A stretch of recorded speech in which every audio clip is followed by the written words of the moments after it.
Welcome to Electrified. It's your host, Dylan Loomis. Happy Friday to all of you, and a big thank you to everybody who went and grabbed a mug.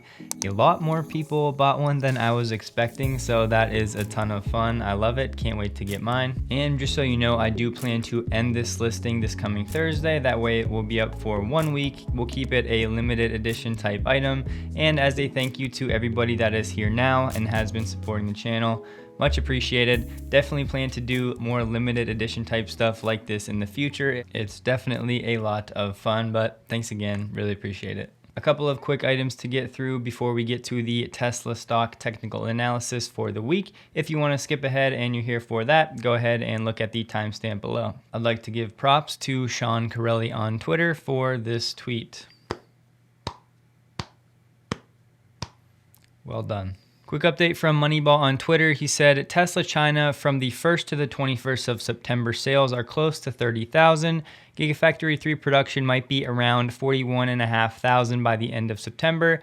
If the entire September production is delivered to China, deliveries might be in the neighborhood of 40,000, with of course Model Y sales outpacing Model 3. Now any number over 40,000 would be awesome, so just a quick update there. We do not need to get into it any further just yet. Next up, sadly it looks as though Elon and Grimes have decided to split up, at least to some degree. Elon did confirm that he and Grimes are semi-separated but remain on good terms and continue to co-parent their 1-year-old son. He said, "We still love each other, we see each other frequently, and we are on great terms. It's mostly that my work at SpaceX and Tesla requires me to be primarily in Texas or traveling overseas, and her work is primarily in LA. She's staying with me now, and baby X is in the adjacent room." So it seems like a pretty amicable situation, and hopefully that is indeed the case. And you guys have probably seen it by now, but Koguan Leo is confirmed by Martin Vieca to be the third largest Tesla shareholder, I believe only behind Elon and Larry Ellison. Apparently some people were doubting his claim, so he basically straight up asked Martin to confirm the situation and that he is indeed the third largest individual shareholder of Tesla, who owns more Tesla shares than ARK Invest and Baron Capital. How much, you may be wondering? Well,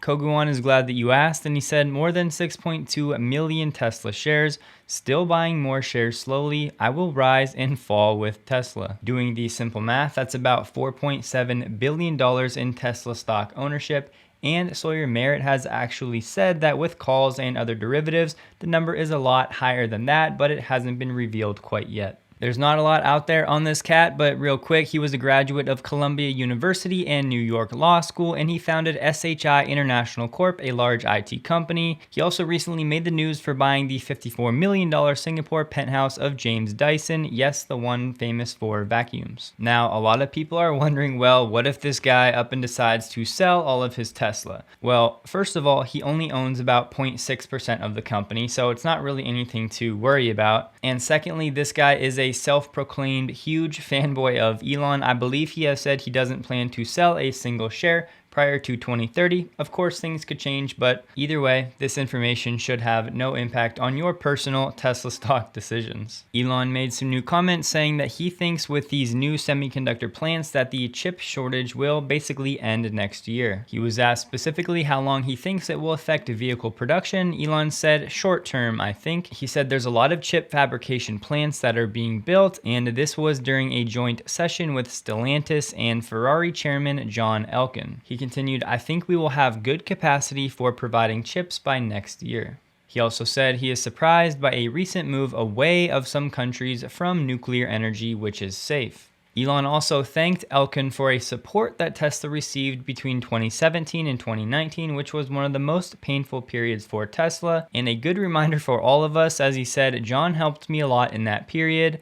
Tesla had come close to bankruptcy half a dozen times." And a good reminder because as we start to watch Lucid and Rivian and all of these valuation talks and everybody getting excited about, cars coming to market, well, we all need to remember production is hard, so there will come a time in these companies' futures, most likely when they experience their own form of production hell. Now, hopefully these companies can learn from Tesla, but I'm not sure there's any way to totally avoid that struggle that is the production ramp in auto manufacturing. Now, I definitely have some opinions on this topic, but first, we're not really sure if Elon was talking about the auto industry at scale, if he was talking about all industries, if he was talking about just Tesla. It's very unclear. But Elon did say back on the Q2 earnings call that Tesla was able to respond to the chip shortage by rewriting vehicle software and using alternative chips. So basically, Tesla can pivot much better than other automakers. They were able to substitute alternative chips and then write the firmware in a matter of weeks. It's not just a matter of swapping out a chip.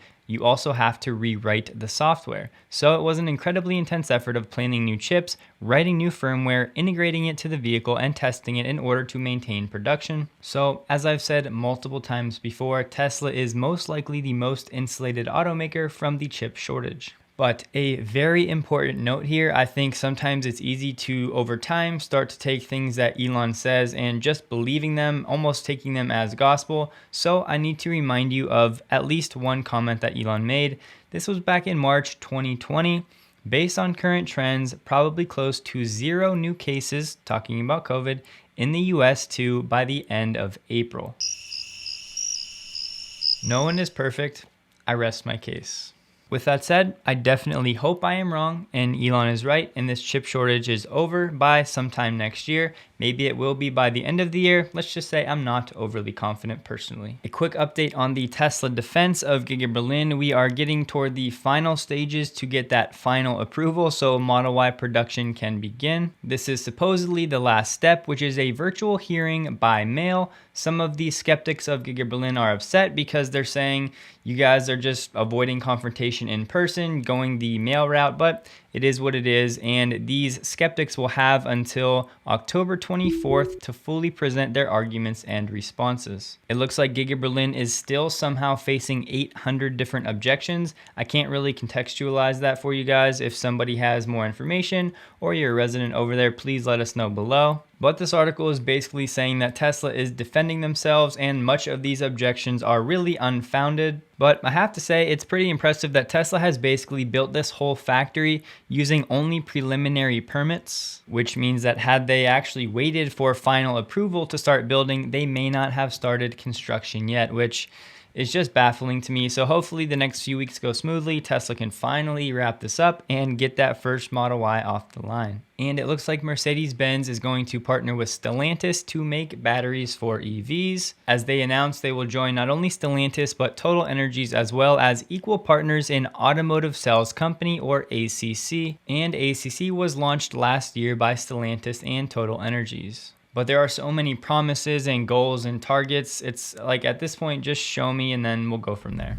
So getting into some Tesla stock technical analysis. So we had some questions from last week that I want to clear up with regard to this volume profile, which is just the volume that was done at a certain price instead of at a certain time, which you would typically see down at the bottom. So the blue is going to be the buy volume and the yellow is going to be the sell volume at that specific price level. And the bars that are colored in this range, this is called the value profile.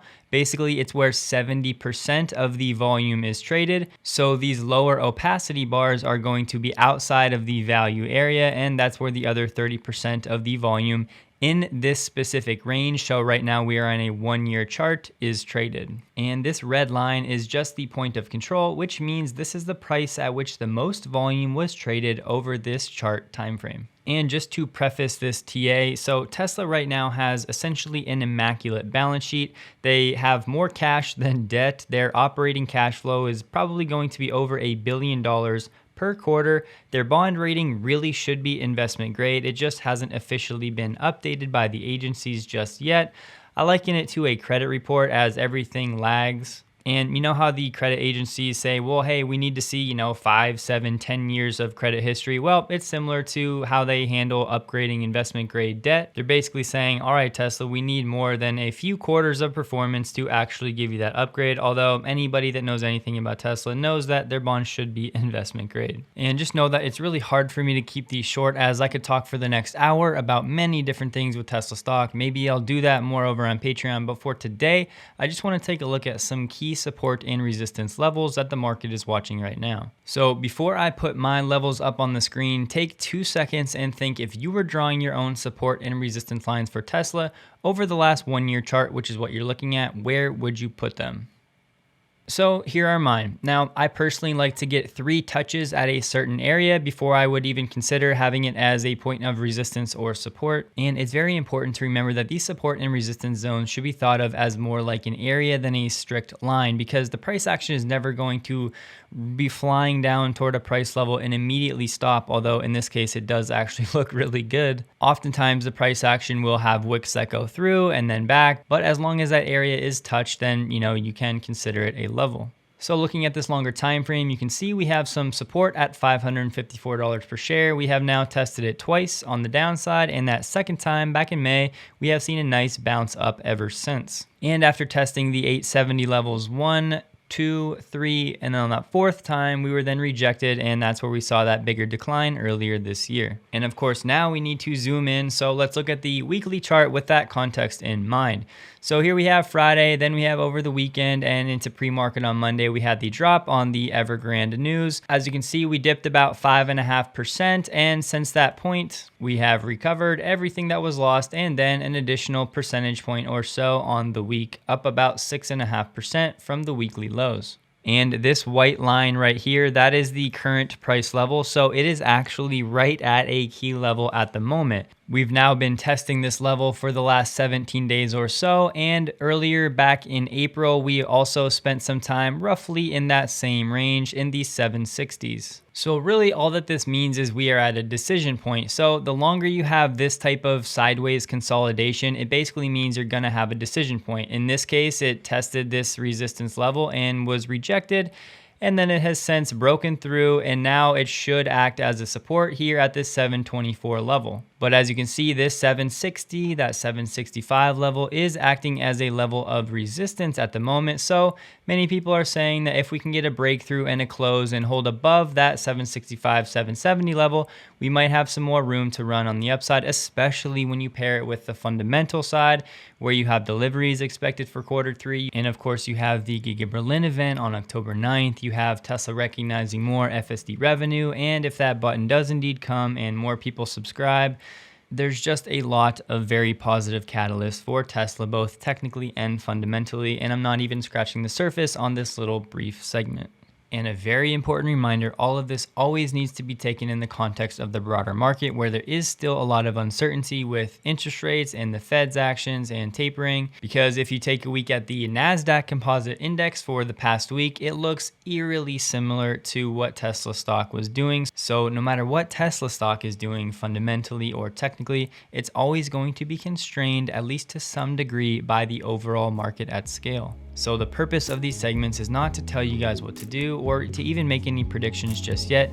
It's just to go through one piece at a time, little things that you can start considering and looking at. So over time, you can learn how to build and analyze and better consider entry points, exit points, and all of that. Or maybe it's just to learn and be knowledgeable about the markets in general. So like I said, it's killing me right now to wrap this up. I want to talk about so much, but we'll save it for next Friday and probably some stuff over on Patreon. But thank you guys for watching. Please take a second to like the video. If you did, I hope you have a wonderful and safe weekend. Reminder to grab a mug if you want them over the next 2 days before I end the listing. I hope you all have a wonderful weekend.